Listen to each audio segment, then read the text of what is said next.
Mi nombre es José Carlos González Hurtado. Vamos a ver, en lo profesional soy presidente de Internacional.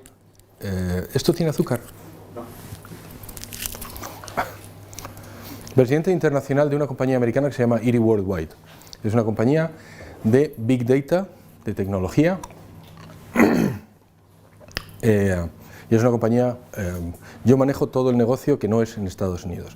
Llevo 3 años allí. Antes fue Chief Commercial Officer de Carrefour y llevé todo el negocio comercial de Carrefour, el negocio de marketing, y desde entonces estoy basado en Francia. Y antes de eso fue vicepresidente y officer de una compañía americana que se llama Procter & Gamble, que es una compañía de bienes de consumo, que seguro que ustedes utilizan los productos, pero que a lo mejor no la conocen. Y estuve durante 20 y tantos años allí. Y allí es donde conocí a mi mujer, con lo que voy a... Y además, cada vez que digo eso, allí es donde conocí a mi mujer, hay música en mis oídos. Además, de verdad. Mi mujer Doris, que no está aquí, que trabaja en Procter & Gamble y que en lo personal estoy casado con Doris y tengo 7 hijos. ¿7? Sí, siempre lo digo, 7 hijos. No, está muy bien porque, mire, siempre digo lo mismo. El problema de Europa, además es un chiste y ya repite, el problema de Europa es que no tenemos suficiente población. Entonces yo lo estoy intentando arreglar. Yo solo. Ahí estamos. Tengo 6 hijas y 1 hijo. Luego les doy las edades por si ustedes tienen otro y cambiamos cromo. ¿Vale? Vivo en París y llevo 20 y tantos años fuera de España. Yo antes de vivir en París viví en Alemania, antes en Israel, antes en Ucrania y en Rusia, antes en Israel, en Grecia, en Suiza y antes en Sudamérica. Les cuento una pequeña historia, pero como algunos lo saben voy a intentar ir más rápido. En Israel, en el año 2001 a mí me mandaron como director general en Procter. Si se acuerdan, en el año 2001 empezó la segunda intifada. Todo esto se lo estoy contando, voy a aterrizar, de verdad, estén conmigo 3 minutos. La segunda intifada, si se acuerdan, fue el levantamiento palestino. El levantamiento palestino pasó justo después de que a mí me nombraran director general de Procter & Gamble en Israel. Yo no tuve nada que ver, lo digo porque hay alguna gente que piensa que me mandaron a mí y tuvo que ver, pero no tuve nada que ver. Lo cierto es que a raíz de aquello mi familia se fue, se acuerdan, venían los Scouts, hubo September 11, me tocó allí, la guerra de Irak, yo tengo todavía máscaras de gas y tengo todavía la tropina para los médicos, una cosa fenomenal. Y una de las cosas que me gusta es la historia, entonces estudiando historia, hay un movimiento cultural en la Edad Media que se llama el Ars Moriendi, el arte de morir. Llegué a la conclusión de que la única realidad absolutamente universal y completamente comprendida por todos es que todos nos vamos a morir. Usted, yo, usted, yo, usted, yo. Eso no es malo, eso es un hecho. Sin embargo, vivimos de espaldas a ello. Lo que llegué a la conclusión es 3 cosas. Se van a dar cuenta, en todo va a haber solo 3 cosas. Es muy fácil de recordar y yo siempre digo que después de que Julio César dividiera la Galia en 3, y todavía no sabemos por qué, lo mejor es dividir las cosas en 3 porque sí funcionan. 3 cosas. La primera, aprovecha cada instante de tu tiempo. Lo que me di cuenta, y es una forma, no se entiende tan bien desde aquí, pero en el año 2001 en Israel eso se entendía muy bien. Porque puede ser el último, entonces hay que aprovecharlo. Es un regalo. Es un regalo. Cada instante de tu tiempo es un acto deliberado de Dios por darte la vida. Si estoy en este momento hablando y no me he caído, es porque Dios quiere que así sea. No por casualidad, no por inercia. Es un acto deliberado de Dios. Segundo, no nos gusta recordarlo, pero hay más veces que Jesucristo habla en el Evangelio del infierno que del cielo. Es una realidad que al final de los tiempos seremos juzgados. Entonces, compórtate. Lo que llegué a la conclusión es que tienes que vivir una vida de tal forma que en aquel momento, cuando seas juzgado, pues no se te caiga todo. Y la tercera, deja un legado.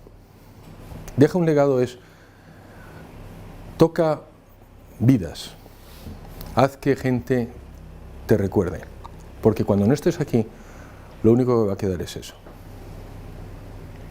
Bueno, yo antes del año 2001 en Israel, aunque ahora parezca, yo era un cristiano muy malo y muy tibio.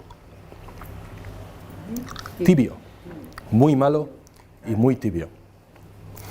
Ahora soy solo muy malo. Y eso es lo que es lo que hace que yo esté aquí. Y eso es lo que hace que yo haga estas cosas. Porque yo salgo ahora de la oficina, hemos tenido un business review de toda la compañía en España y he venido corriendo y básicamente, pues en lugar de estar con mi mujer y mis hijos, pues estoy con ustedes aquí y es básicamente por eso. Porque yo seré juzgado y porque es una de las cosas que yo creo que tengo que hacer. Ahora, ya entrando en materia, otra de las cosas que siempre digo, y es verdad, estoy escribiendo un libro para mis hijas. Un libro que se llama Algunas cosas que he aprendido. Con la ventaja de haber vivido ya bastante y en muchos sitios he aprendido unas ciertas cosas que sí me gustaría que mis hijas, digo mis hijas y Diego, que son mis hijas y Diego, son muchas hijas y Diego, sí me gustaría que ellas recordaran. Y una de ellas es, yo como trabajo en la empresa he hecho el credo, que en muchas palabras, en 3 cosas. Resumen ejecutivo de nuestra fe. La primera, Dios existe. La segunda, Jesucristo es Dios.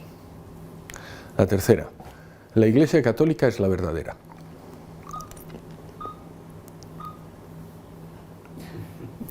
También cada vez que digo eso suenan 3 petidos. ¿Se dan cuenta? Ese es el credo. Dios existe, Jesucristo es Dios, la Iglesia Católica es la verdadera. Lo que vamos a hablar hoy es de lo primero, no de los otros 2. De lo que yo voy a exponer hoy es que lo primero se puede llegar mediante la razón. A lo segundo no, aunque hay indicios tan palpables que hace pensar que lo lógico sea que Jesucristo es Dios más que lo inverso. Y de lo segundo sale inevitablemente lo tercero. Entonces estos son 3 capítulos del libro ese que estoy escribiendo. Yo les voy a contar ahora un capítulo del libro ese que estoy escribiendo. Esto lo he añadido desde la última presentación. Es una pena que Manuel no esté, porque lo he añadido gracias a Manuel. Manuel es un chaval que estuvo con nosotros en Medjugorje hace poco. Entonces él, no quiero poner palabras en su boca, pero vamos, básicamente decía, yo es que soy ateo o agnóstico o algo por el estilo. Y durante la conversación me di cuenta de que es importante establecer determinados conceptos.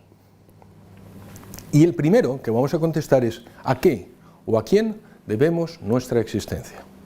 De eso trata la charla de hoy. ¿A qué o a quién debemos nuestra existencia? 3 soluciones. Ateísmo, que viene del materialismo. Básicamente lo que dice es que toda la existencia, toda la creación se puede resumir en la materia. La materia crea todo lo existente. Si ustedes hablan con un ateo, eso es lo que piensa. Si ustedes escarban, luego está el agnosticismo, que es no lo sé, que de eso hay mucho. Si ustedes empujan en el no lo sé, lo que se van a encontrar normalmente es pereza mental. No lo sé, que joder, no me... con lo bien que estoy yo con estas patatas fritas, no, déjame en paz. El agnosticismo normalmente es pereza. No me quiero plantear ese problema, joder, no me empujes. El ateísmo fetén, lo que está detrás es el materialismo. Es no, el mundo se puede explicar por sí mismo. Ese era Manuel, o es Manuel, no lo sé. Estoy diciendo no porque él sea Manuel, sino porque es amigo de Manuel. ¿Qué es el deísmo? El deísmo es la creencia de que existe un Dios creador, pero no necesariamente un Dios personal y que además no actúa en nuestras vidas. Es una posición que hoy mantienen bastantes científicos porque de lo que les voy a contar, muchos científicos naturalmente lo saben. Lo que les voy a contar lleva necesariamente a la existencia de Dios. Cuando un ateo se da cuenta de esto, intenta no llegar hasta el final y se queda en el deísmo. Dios existe, pero realmente no actúa en nuestras vidas. Dios existió, creó el mundo y se fue. Y el teísmo es Dios existe, es personal y actúa en nuestras vidas. ¿Okay? No hay más opciones que esas. Insisto, está el agnosticismo, que es, pues mira, no lo sé, pero el agnosticismo al final llega en una de estas. Bien. Dios existe y además se puede demostrar. Déjenme que les lea, a ver si lo encuentro, una cita del Concilio Vaticano I. El Concilio Vaticano I. La existencia de Dios creador puede ser conocida con certeza por sus obras gracias a la luz de la razón humana. ¿Qué estoy diciendo aquí? Cuando yo estudiaba en ICADE, una cosa que no he dicho, yo estudié en ICADE y luego fui profesor de ICADE, de los jesuitas, y también fui profesor en Israel. Bueno, pues cuando era profesor de ICADE, un compañero jesuita que ha fallecido, Dios le tenga en su santa gloria, me intentaba convencer de que la fe en la misma existencia de Dios es un don. Yo estoy de acuerdo en lo segundo, pero en lo primero. La fe en que Jesucristo es Dios es un don. La fe que Dios existe no es fe. Cualquier persona, por la razón, puede llegar a la existencia de Dios. Ahora cuesta, como dice el Catecismo, en el número 286.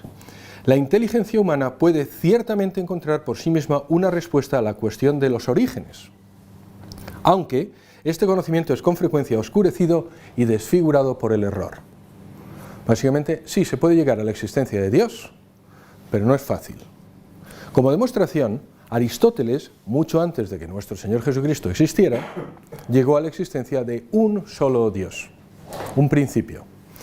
Otra cosa que he aprendido es que la palabra Dios lleva a muchos de los ateos a estar en contra. Entonces vamos a llamarlo principio. No lo llamamos Dios. En el caso de Manuel lo llamamos café con leche. Me acuerdo de que estamos en el café. Bueno, Dios, si te molesta tanto hablar de Dios, vamos a demostrar la existencia de café con leche. El problema es que muchas veces han rechazado la existencia de Dios, entonces la palabra Dios crea un rechazo. Si ustedes dicen, voy a demostrarte la existencia de un principio creador. Ah, bueno, pues vale, bueno, pues eso es Dios. Pero si ustedes quieren lo llamamos café con leche. Ahora bien, es cierto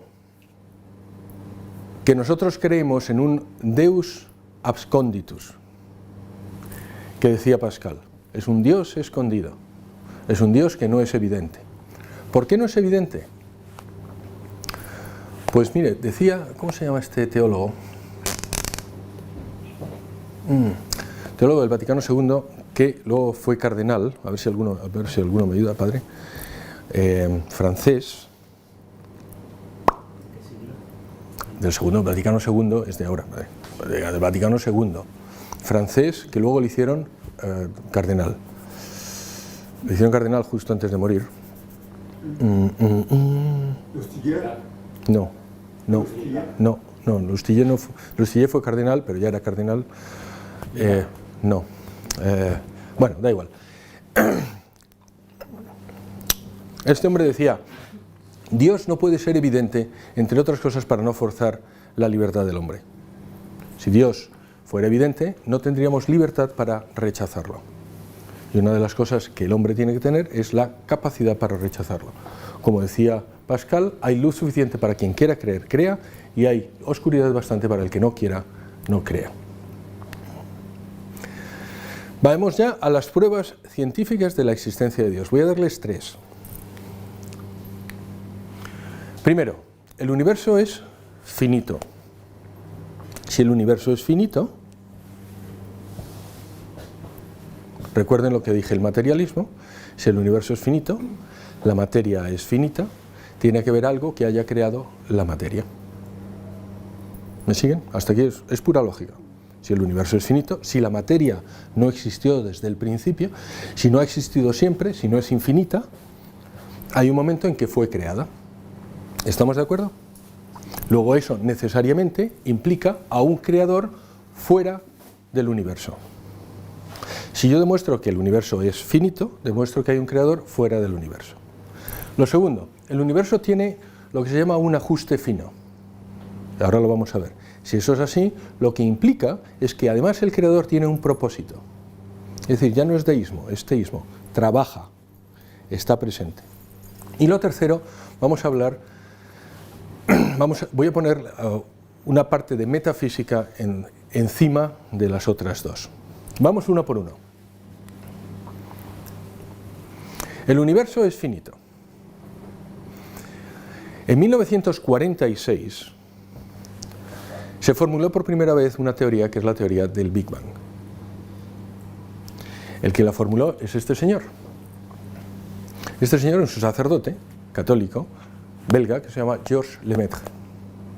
Lo que básicamente decía es que todo el universo creado existe desde un principio que fue, y él lo calculó, hace 13.700 millones de años. En ese momento se creó todo lo que existe y se creó además el tiempo.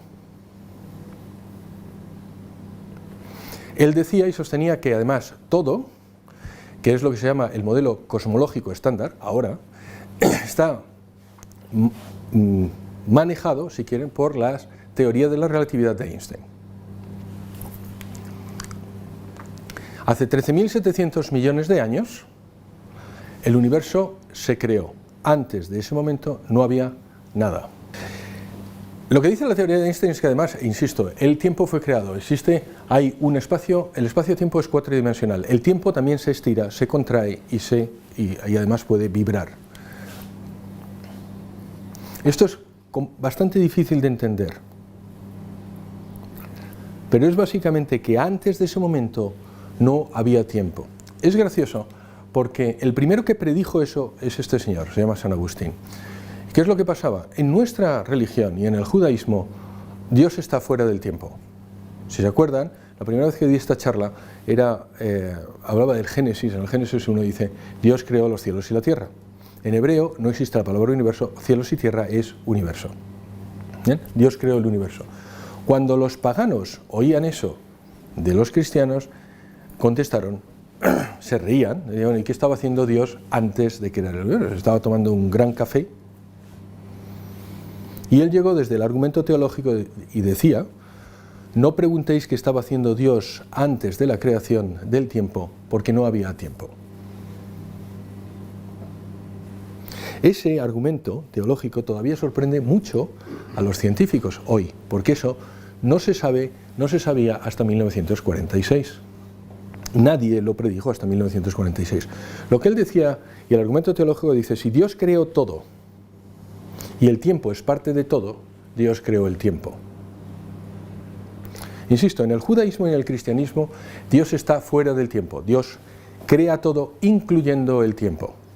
En el hinduismo, en el budismo, Dios está dentro del tiempo. El tiempo pasa y Dios es un Dios creador dentro del tiempo. Básicamente lo que quiere decir es que ahora es cuando me venía bien tenía que haberte hecho caso y haberme dado el puntero, da igual. Toda la creación sale de un punto, que es hace 13.700 millones de años, que es lo que llaman la singularidad. En ese momento, todo el universo, toda la masa del universo estaba dentro, y toda la energía del universo estaba en algo que era más pequeño que la punta de un alfiler. Hubo una primera explosión, y desde entonces el universo se expande. Yo tenía, lo que pasa es que no sé dónde.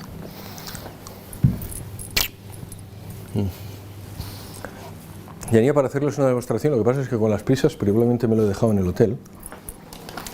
El hecho de que el universo se expanda también es difícil de entender. Imagínense un globo. Imagínense un globo. En el globo han pintado varios puntos. Cuando dice que el universo se expande, no es básicamente que los planetas se desplazan uno más lejos del otro. Lo que quiere decir es que todo el universo se está moviendo. Es como si inflaran el globo y los puntos se separan. ¿Me explico? Es decir, no hay más universo que ese. De hecho, se ha calculado la masa que está en el universo y son 10 elevado a 53 kilos. Con lo cual llegamos a que el universo tuvo un principio, que el universo se puede medir. La materia que vemos en el universo se ha calculado en 10 elevado a 53 kilos, la materia visible. Luego está la materia oscura, que también se ha calculado que es 3 veces más. Y está la energía oscura, que también se ha calculado. Básicamente, el universo se sabe cuánto hay. O dicho en Román Paladino, no hay más cera que la que arde. Tiene bordes un universo, igual que el globo que soplan. Estamos pensados a pensar que el universo es infinito. No es infinito. No es infinito ni en tiempo, ni en espacio, ni en masa. Si eso es así, entonces hubo una creación. El principio del universo, hubo algo fuera del universo que creó el universo. Tanto es así que el padre Lemaitre llamó a esta teoría el huevo cósmico explotando en el momento de la creación. Naturalmente apuntaba a la creación. Los ateos, Fred Hoyle es un famoso astrónomo ateo, que estuvo nominado varias veces al premio Nobel, se rieron de él. En una alocución dentro de la BBC dijo, se reía del padre Lemaitre y dice, sí, ya, esto es como un Big Bang, de ahí viene el nombre. El nombre de Big Bang viene de Sir Fred Hoyle, que es un ateo, intentando reírse del huevo cósmico explotando en el momento de la creación, que por otro lado alguien tendría que decirle al padre Lemaitre que habría que poner otro nombre más apropiado, ¿vale? Entonces, eso de Big Bang viene de ahí. Desde el principio eso creó un problema para los ateos. ¿Pero qué es lo que pasó?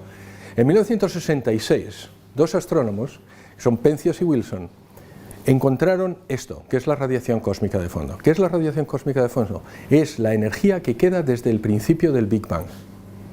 Se puede ver, hoy hay energía que todavía queda desde entonces. De hecho, si ustedes cogen una antigua televisión digital, de esas de... no sé, yo me acuerdo de ellas, no sé si ustedes son, tú a lo mejor Javier no, pero había unas televisiones que ponían esta y decía... Bueno, pues el 1% de ese es esto. Viene del principio del tiempo. El 1% todavía la televisión coge el del principio del tiempo.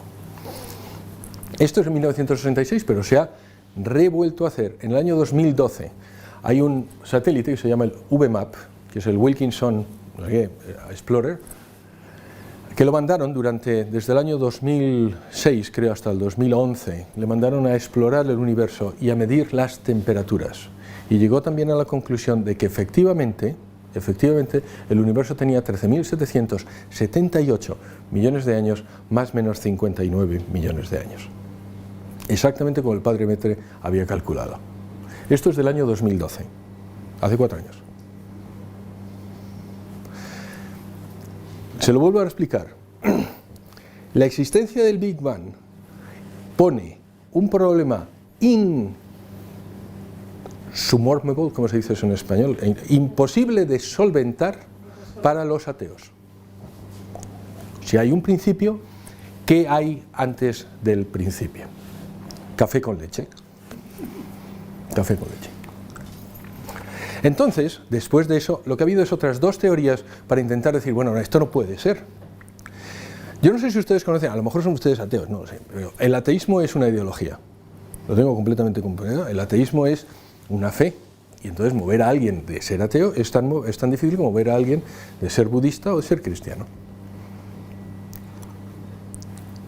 Uno cree firmemente que Dios no existe, y entonces tiene que crear teorías. Hay otras dos teorías que se han creado intentando solventar el problema del Big Bang. Una es la teoría del multiverso.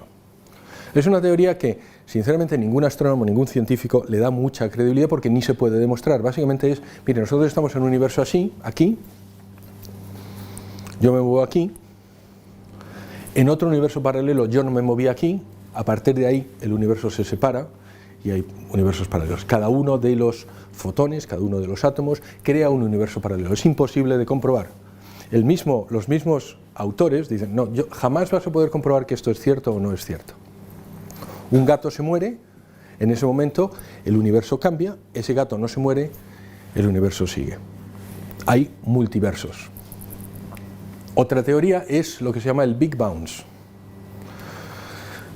Hubo un Big Bang y entonces después el universo hace lo que se llama el Big Crunch, vuelve a desaparecer y vuelve entonces a crecer. Es lo que se llama el universo que rebota. Son dos teorías, lo que se llama string theory. Si a alguno le gusta la física, la teoría de string. Son dos teorías que intentan decir, no hubo un primer momento. ¿Qué es lo que ha pasado? En el año 2006, tres científicos, se llaman Vilenkin, Gurth y Bord, formulan una fantástica teoría que demuestra que en cualquier universo o multiverso donde la constante de Hubble sea positiva, básicamente que el universo se expanda, tiene que haber habido un principio. La conclusión es que en un universo pasado inflacionario eterno sin principio es imposible. Acaba con las dos posibilidades. En cualquier universo en el que la constante de Hubble es la constante que mide cómo el universo se separa. Por cierto, se llama constante de Hubble, pero realmente el que la formuló 2 años antes que Hubble fue el padre Lemaitre. Y la formuló, además, esto lo escribió en un libro en francés que se publicó en el mismo momento en español y solo 2 años después en inglés. Si encuentran ese libro, guárdenlo, pues es una joya, el año 46. Él calculó la constante de Hubble, pero claro, una de las cosas que tienen que aprender, por lo menos cuando están en la empresa, es que los ingleses y los anglosajones son extraordinarios para el marketing. ¿Vale? Entonces se llama constante de Hubble. Si no me entienden bien, dígamelo e intento gritar más. De verdad. Entonces, primera cosa, el universo, en cualquier universo o en cualquier multiverso ha habido un origen. Por cierto, esto también se ha calculado, también lo han calculado los matemáticos. Es imposible un número infinito agregatorio, como es el tiempo. Es imposible, daría lugar a imposibles. No es posible un número infinito agregatorio. ¿Vale? Pero es que la segunda cosa es que el universo se acelera. También se ha calculado que debido a la energía oscura, el universo cada vez está más abierto, con lo cual no parece que vaya a haber un Big Crunch, sino al contrario, se va acelerando, se va abriendo cada vez más. Y ahora voy a hablarles de un concepto que queda muy bien, cuando ustedes hablen con sus amigos queda muy bien. Acuérdense de esto porque además queda muy bien. ¿Alguien conoce la segunda ley de la termodinámica? Vale, ahora entonces eso me alegra porque entonces les puedo mentir lo que yo quiera. No les voy a mentir. En la segunda ley de la termodinámica habla del concepto de la entropía. ¿Qué es la entropía? ¿Han ustedes oído hablar alguna vez de la entropía? Realmente la entropía es la medida del desorden de un sistema. ¿Qué es lo que quiere decir la entropía? Es básicamente que en un sistema cerrado la dirección de las cosas siempre pasa en una dirección y no en la otra. Es decir, ¿qué es lo que acaba de pasar? Que la presión del interior de la botella se ha igualado con la presión de fuera. Lo que dice la segunda ley de la termodinámica es que siempre pasa en esa dirección. Si ustedes tienen algo caliente, va a calentar el resto y luego se llegará a la temperatura media. Acuérdense de esto, si ustedes abren una pasta de dientes, la pasta de dientes sale para afuera, ¿verdad? Si imaginen ustedes, intenten meter la pasta de dientes dentro de él. Las cosas pasan en una dirección. Eso es básicamente la segunda ley de la termodinámica. Y dice que la entropía siempre aumenta. El desorden siempre aumenta. Esto va a ser importante para la segunda parte de la demostración. Acuerden de esto, ¿vale? Quiere decir que el desorden siempre aumenta. Yo siempre digo aquí que esta es una de las demostraciones también que nuestro Señor, que Dios, ¿vale? Dios, nos ha creado de alguna forma que intuitivamente sabemos que esto pasa. Se lo voy a explicar. Imagínense que están ustedes jugando al billar. Imagínense que ven un vídeo donde lo que pasa es que las bolas de billar todas salen de las esquinas de la mesa de billar y se juntan con la bola blanca. ¿Me siguen? Y se imaginan mesa de billar, todas las bolas y sale la bola blanca. ¿Ese vídeo está yendo en la dirección hacia adelante o hacia atrás? Hacia atrás. ¿Por qué? Si físicamente es posible. Es tan físicamente posible, se lo vuelvo a repetir. Ustedes le dan a la bola blanca da a las otras bolas y las otras bolas se expanden hacia los lados de la mesa de billar, ¿de acuerdo? Imagínense que lo hemos filmado y lo damos marcha atrás. Y yo se lo presento. Ustedes intuitivamente saben que eso no es verdad, que eso no ha pasado así. No conocían ni el concepto de la entropía, ni la segunda ley de la termodinámica, ni nada por el estilo. Sin embargo, saben intuitivamente que eso es así. Y sin embargo, es físicamente posible. Se puede calcular la posibilidad de que eso pase. Eso es la entropía. Lo que quiere decir es que el universo va en la dirección de crear mayor desorden. La única posibilidad de crear mayor orden es meter energía desde fuera del sistema. Insisto, la segunda ley de la termodinámica es: en un sistema cerrado siempre va a haber una entropía que crezca. La única forma de hacer mayor entropía es meter energía desde fuera del sistema. Acuérdense de este concepto para luego. Conclusión. Por cierto, todas las citas que estoy poniendo, luego si quieren me preguntan, son todas de profesores o bien de premios Nobel o profesores de la universidad. Este creo que es un profesor de la Universidad de Harvard, y además las intento poner de ahora. Lo digo para que no me digan, bueno, esto es lo que dijo Copérnico. No, esto es de ahora. Parece que la existencia de un origen y de una causa trascendente para el universo o multiverso es inevitable. Café con leche. Pero esto realmente no hace más que decir lo que siempre dijo la filosofía: de la nada solo se produce nada. Que es Parménides. Es básicamente, si tenemos algo, ha sido producido de algo. Si hubo un origen y antes no había nada, tuvo que haber algo para crear eso. Y Dios creó los cielos y la tierra. Recuerden, les he dicho tres cosas. La primera, el universo tiene un principio. Acabo de mostrar que hay un Dios creador. O un café con leche, como ustedes lo quieran. Un principio trascendente, creador, fuera del universo. No hay absolutamente ninguna duda. Se lo puedo decir, no hay. Lo que les acabo de decir lo saben absolutamente todos los físicos. E intentan, si usted es ateo y tiene esa ideología, intentará buscar vueltas. Les pongo un ejemplo. Hay un biólogo que se llama Crick, que es muy famoso, que es además premio Nobel, que es además uno de los que descubrió la doble hélice en el ADN. Él es ateo militante. Confrontado con esto, ¿qué es lo que llegó? Confrontado con una de las cosas que le voy a decir, lo que yo dije: mire, no es posible que la vida haya sido creada aquí, entonces tuvo que venir de los extraterrestres. Es lo que se llama la teoría de la panspermia.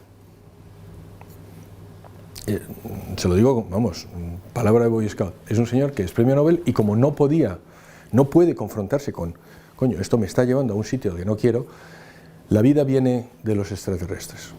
Es decir, llegaron trocitos aquí que traían bacterias que entonces crearon la vida y de ahí creó todo. Lo digo porque es muy importante que sepan que si alguna vez hablan con un ateo o con una persona que está dudosa, lo que están haciendo es mover unas creencias muy profundas. Es como si ustedes me estuvieran intentando demostrar que Jesucristo no es Dios. Tendría un verdadero problema. Eso es un problema que tienen. Entonces tienen que saber que están hablando de algo muy profundo. Segunda, el universo tiene un ajuste fino. Es decir, ya no es solo que hubo un principio, sino que el universo tiene más posibilidades para no existir que para existir. Dice Einstein: a priori deberíamos esperar un mundo caótico que no pudiera ser comprendido por el pensamiento de ninguna manera. Pero existe un orden en alto grado en el mundo objetivo que no tenemos derecho a esperar a priori. Ese es el milagro que crece más persuasivo con el aumento de conocimiento. Voy a intentar explicarlo. Hubo un principio y ha habido alguien que ha creado el principio, pero es que además el universo tenía más posibilidades de no existir, no ser antrópico. Antrópico quiere decir que nos permita la vida humana que tenerla. Y lo vamos a calcular. Ha habido alguien que ha calculado cuáles son las posibilidades. En principio, un universo creado hace 13.700 millones de años debería no haber permitido la vida humana. ¿Cuál es el número de décimos de lotería que jugamos? 10 elevado a 120, se lo calculo. 13.700 millones de años, multiplicado por 365 días, multiplicado por 365 días, por 24 horas, por 60 minutos, por 60 segundos, por 10 elevado a 43, que es el mínimo de Planck de tiempo. Planck calculó el mínimo de tiempo. Lo que estoy calculando aquí es cuántas interacciones de tiempo más ha habido desde el principio de la creación del universo. Síganme. Multiplicado por 10 elevado a 53, que es el número de kilogramos de masa que existe en el universo visible, multiplicado por 10 elevado a 8, que es el mínimo de masa existente. Es decir, los números de posibilidades de masa-energía que existen desde el principio del universo son 10 elevado a 120, que es un número muy alto. Y ahora voy a distinguir entre ustedes entre números muy altos y números imposibles de concebir. Este es un número muy alto, pero no es un número imposible de concebir. ¿Cuáles son las posibilidades de un universo antrópico? Es decir, las posibilidades de que el universo exista tal y como es ahora. 10 elevado a 10 elevado a 123, el logaritmo de 10 elevado a 123. Esto lo ha calculado Penrose, que es otro autor, que también tiene un premio Nobel, que ha calculado la entropía. ¿Lo veis? Le dije que lo íbamos a hacer, que íbamos a necesitar la entropía de nuestro universo entre todos los posibles universos que podrían haber existido. Tenemos la posibilidad esta, es decir, se lo vuelvo a explicar. Nos han dado este número de décimos de lotería. Y los números de décimos de lotería distribuidos son todos estos. Para que se hagan una idea, esto es 1 dividido entre 10 con tantos ceros como si tuvieran que otorgar un cero a cada una de las partículas del universo. Esto es un número inconmensurablemente alto. Se lo voy a intentar explicárselo otra vez. Imagínense que a usted le doy 2 décimos de lotería. Y le doy 2 décimos de lotería a todas las personas del planeta. Y jugamos a la loto, a la bonoloto, a las quinielas, a los caballos, al bingo. ¿Qué más? ¿Qué más hay? Yo no veo aquí, algo seguro. Al euromillón, a los ciegos, a no sé qué. Al euromillón, a los ciegos, algo más. Lotería Nacional. ¿Perdón? Lotería Nacional. A la Lotería Nacional. ¿Y cómo se llama usted? Cristina. Y a Cristina le tocará siempre. Siempre. Jugamos y le toca a Cristina. La bonoloto. Jugamos a la loto y le toca a Cristina. Coño. Jugamos a las quinielas y le toca a Cristina. Vaya. Y al bingo y le toca a Cristina. Y así cada uno de los días de su vida. Tendría usted menos suerte que esto. Tendría usted menos suerte que las posibilidades que tenemos de este mundo de ser como es, de entre todas las posibilidades que existieron. Un señor llamado Penrose calculó el número de posibilidades que tenía el mundo de ser de otra forma. Son estas. Y el número de décimos de lotería que le dieron, los dos, son estos.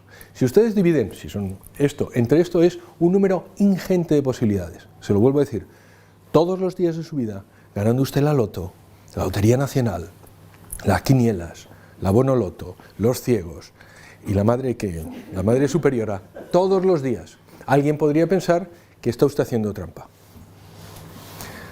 Pero si usted es ateo, dirá, es que hemos tenido mucha suerte. Y eso es lo que pasa. Es un número tan inconmensurablemente alto que efectivamente existe una posibilidad de que, coño, es que realmente Cristina tiene mucha suerte. Sin embargo, si eso le pasara a Cristina, usted, ¿cómo se llama usted? Guillermo pensaría que está usted haciendo trampa. Guillermo tendría razón. Segundo, los valores de las constantes universales. El primero es el mínimo de Planck de espacio, el segundo es el mínimo de Planck de tiempo, el mínimo de energía.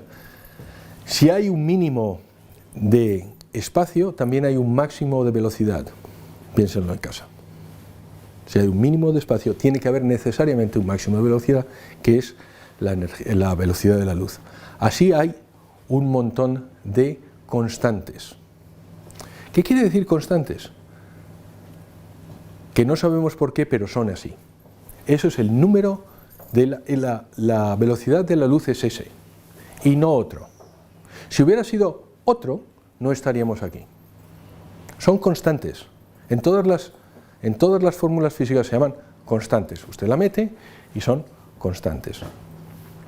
Aceptamos que son así. Si no fueran así, no estaríamos aquí. Fred Hoyle. No creo que científico alguno que examine las pruebas pueda llegar a otra conclusión que esta. Las leyes de la física nuclear se han formulado a propósito. Recuerden, este señor el que era ateo, que se rió del padre Lemaitre, y es el nombre del Big Bang viene de este señor. Al final de su vida se convirtió en deísta. Era ateo en 1946, al final de su vida era deísta. Tercero, la integración de las constantes universales. No es solo que existen constantes universales, es que además están integradas de alguna forma que si no estuvieran así, no habría vida. No estaríamos aquí. Entonces, no es solo que hay unas constantes que son esas y no otras distintas, sino que, coño, mira tú por dónde están formuladas así. Si la constante gravitacional o la de la fuerza nuclear débil difirieran en sus valores en tan solo una parte de entre 10 elevado a 50, el balance preciso contra la constante cosmológica estaría cambiado y la estructura del universo sería drásticamente alterada. Entonces, hay unas constantes y además funcionan de una determinada manera que son las que le permiten a Miguel Ángel estar aquí. Y a mí estar aquí. Y eso es de lo que yo me di cuenta en Israel. Yo estoy aquí porque alguien quiere. Pero es que no hay tutía. De verdad, no estoy hablando desde la teología. Es que no hay tutía. Es que no se puede discutir esto. Ustedes podrán decir, mira, Cristina tiene mucha suerte porque es que de verdad que no me lo puedo creer. Cuarto, la resonancia de los núcleos atómicos. Owen Gingerich, creo que es un profesor, este hombre además es cristiano militante, creo que es anglicano, y es un profesor de, pues no sé si es de Oxford. Si el nivel de la resonancia del carbono, la resonancia de los átomos también, los átomos tienen una resonancia que permite, por ejemplo, al carbono acoplarse con el berilio, con el helio y con el oxígeno. Si el nivel de la resonancia del carbono hubiera sido solo un 4% menor, esencialmente no habría habido carbono. Y si ese nivel de oxígeno hubiera sido solo la mitad de un 1% mayor, virtualmente todo el carbono se hubiera convertido en oxígeno. Sin esa abundancia de carbono, José Carlos no estaría aquí hoy.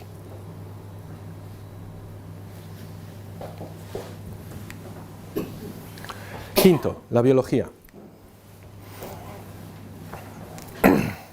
El ADN. Ustedes, hay gente aquí que sabe más que yo de esto. El ADN es un ácido nucleico que básicamente guarda la información genética de las células en 4 tipos de bases, que son estas: ACTV, ACTG, ¿no? ACTG, efectivamente. Está escrito de una determinada manera. Si cualquiera de esas bases fuera de otra forma, la información genética no existiría, usted no estaría aquí. ¿Usted cómo se llama? Josefina. Todos queremos que usted esté aquí. Pero si eso no pasara, Josefina no estaría con nosotros aquí. Eso es lo que hace que Francis Collins, que es la persona que hizo el genoma humano, es el jefe del proyecto Genoma Humano. Es un hombre que era ateo, que también se convirtió. El Dios de la Biblia es también el Dios del genoma. Se le puede adorar en la catedral o en el laboratorio. Les voy a leer una cita.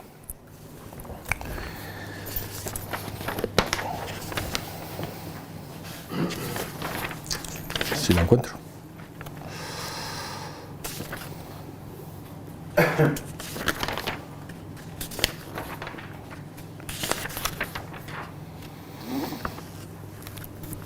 Incluso en el caso de una cadena de ADN muy pequeña, de 100 bases de longitud, que es mucho más corta de la que encontramos en cualquiera de las células, la probabilidad de obtener una combinación concreta de letras es de 1 cada 4 elevado a 100.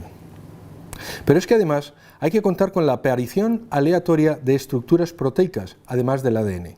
Si tomamos de nuevo una proteína pequeña que tenga solo 100 aminoácidos, resulta que la probabilidad de dar con la combinación correcta por azar es de 1 entre 200 elevado a 100. Como la célula no puede funcionar con una sola proteína, la probabilidad combinada de la aparición por azar de las proteínas necesarias para formar incluso la célula más simple es incalculable. La probabilidad para que exista una célula suya, Josefina, es incalculable. Una vez más, hemos tenido mucha suerte.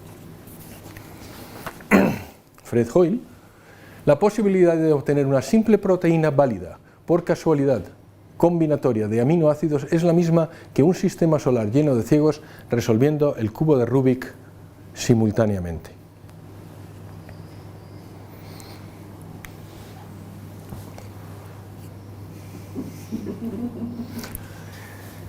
Primero, les hemos demostrado que ha habido un principio. Al haber un principio, ha tenido que haber un creador que esté fuera del universo. Segundo, por todas estas cosas, y hay muchas más, se puede llegar a la conclusión de que además hay mucha fineza en el universo que permite a Josefina y a José Carlos estar aquí. Y que había muchas más posibilidades de que no a de que sí. Conclusión. Cuanto más examino el universo y los detalles de su arquitectura, encuentro más evidencia de que el universo de alguna manera sabía que íbamos a venir. Estoy a punto de terminar. Primero, segundo, tercera. Ahora llegamos a la metafísica. Les voy a demostrar. ¿Alguno ha leído a Santo Tomás? Muy bien, pues todos los demás, deberes para mañana, léanse a Santo Tomás. Es extraordinario. Yo creo, lo digo siempre, es leyendo la crítica, la Suma contra Gentiles, yo me encontré llorando. Todo lo digo, no lloro muy fácilmente, pero vamos, realmente es, a mi juicio, la persona más inteligente. Ha habido más inteligencia ahí que en ningún sitio que haya encontrado. Es sencillamente brillante y le lleva de la mano. Todo esto le lleva de la mano de tal forma que es que no te queda más solución que creer lo que él dice. De hecho, él decía lo mismo que decía el Catecismo de la Iglesia Católica. Decía, para llegar a la existencia de Dios se puede llegar por la razón. Para llegar a Jesucristo, no. Lo que llamaba los prolegómenos de la fe. Hay una forma de llegar a los prolegómenos de la fe solo por la razón. Bien, pues vamos a hablar de una de las 5 vías. Lo que pasa es que está tan... hay mucha gente que no le gusta la metafísica y no le gusta la escolástica, entonces vamos a hacerlo de otra forma. Pero es realmente lo mismo que la causa eficiente de Santo Tomás, que es una de las 5 vías. Vamos a empezar con algunas definiciones. Realidad condicionada. Realidad condicionada es una realidad para cuya existencia u ocurrencia necesita de la existencia de otra realidad. Esto necesito que me presten atención porque esto es un ejercicio. Entonces vamos a coger, ¿cómo te llamas tú? Juan. A Juan. Realidad condicionada es una realidad para que la existencia u ocurrencia necesita de la existencia de otra realidad. Realidad no condicionada.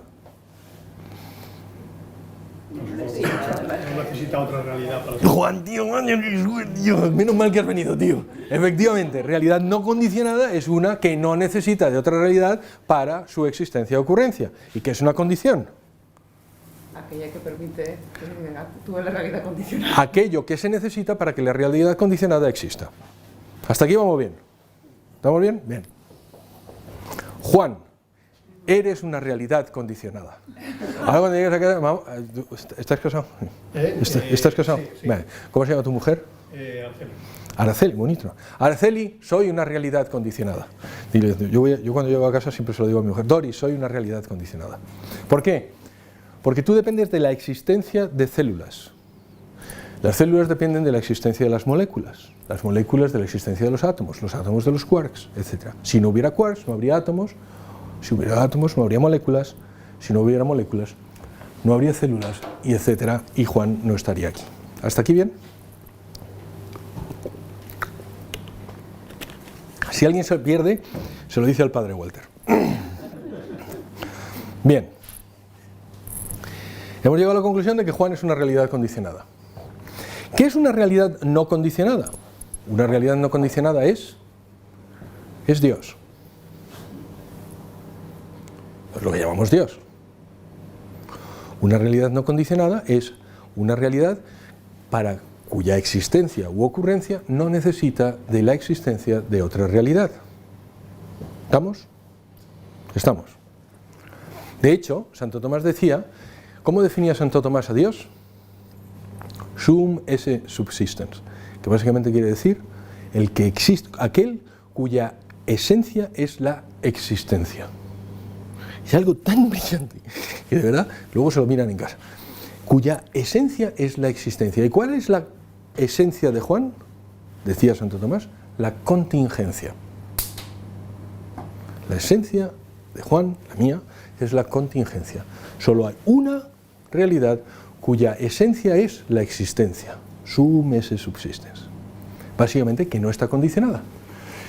Con lo cual lo que tenemos que demostrar es que hay al menos una realidad incondicionada. Solo hay dos opciones. O no hay realidad incondicionada, o hay al menos una realidad incondicionada. ¿Estamos? No, esto no estoy haciendo lo de las bolitas para ver dónde está la bolita. No hay más opciones. O bien no hay realidad incondicionada, o al menos hay una realidad incondicionada. ¿Correcto? Bien. Si no hay realidad incondicionada, Dios no existe. Si no hay realidad incondicionada, solo hay dos opciones. La realidad condicionada depende de un número finito de condiciones, o bien la realidad condicionada depende de un número infinito de condiciones, ¿verdad? No hay otra opción, ¿correcto?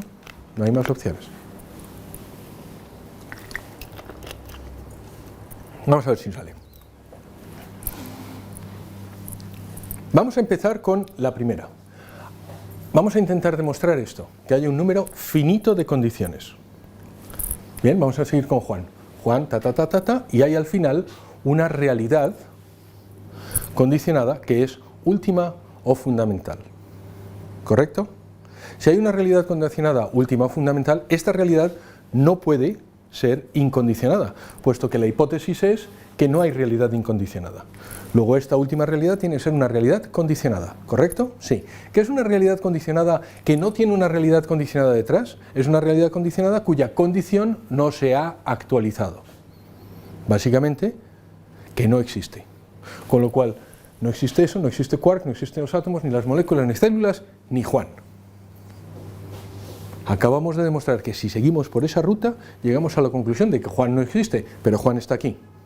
Luego es imposible. Luego eso no es verdad.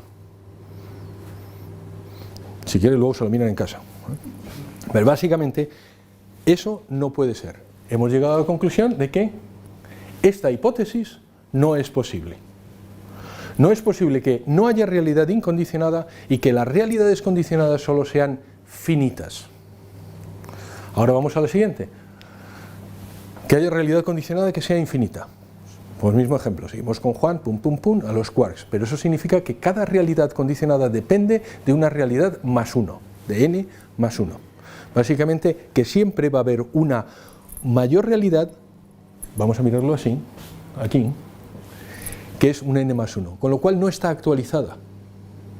Es decir, para la existencia de los quarks existiremos no sé qué, y de otra cosa que todavía no está. Y de otra cosa que todavía no está, que es infinito. Seguiríamos infinito, infinito, infinito.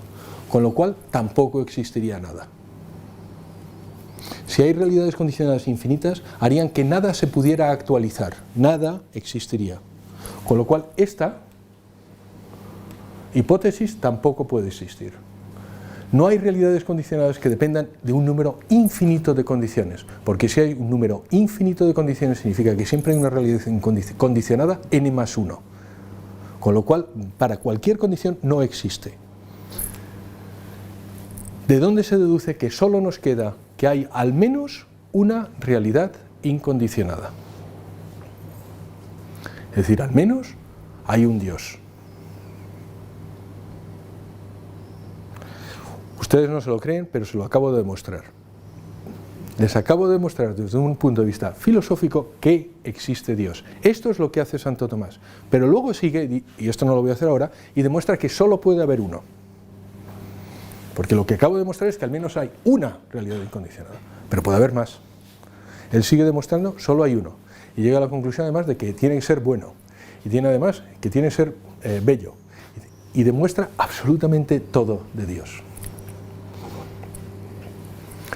Esto que acabo de decirles, hay un señor que se llama Anthony Flew, que es un señor que tenía 90 años, yo no sé si 90 años en el 2007 a lo mejor ha fallecido.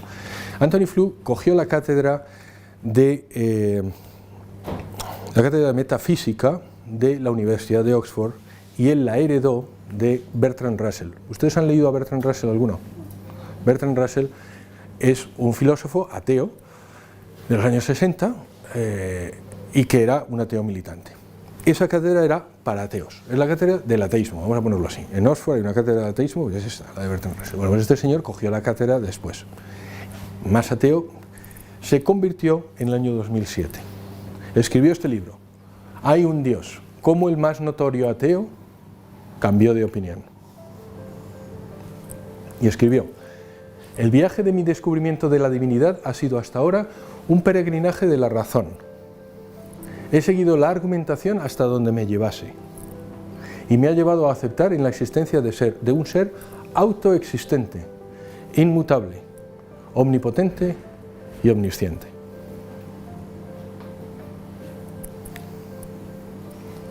Estoy a punto de terminar. Conclusión.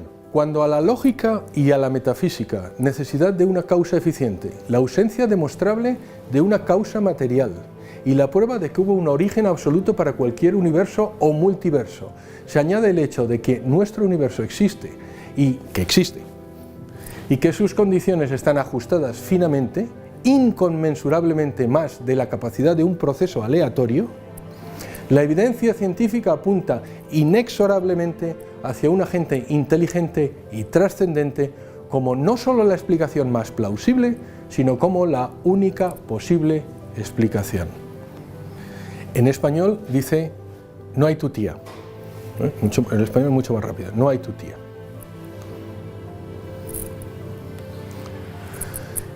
Se acabó.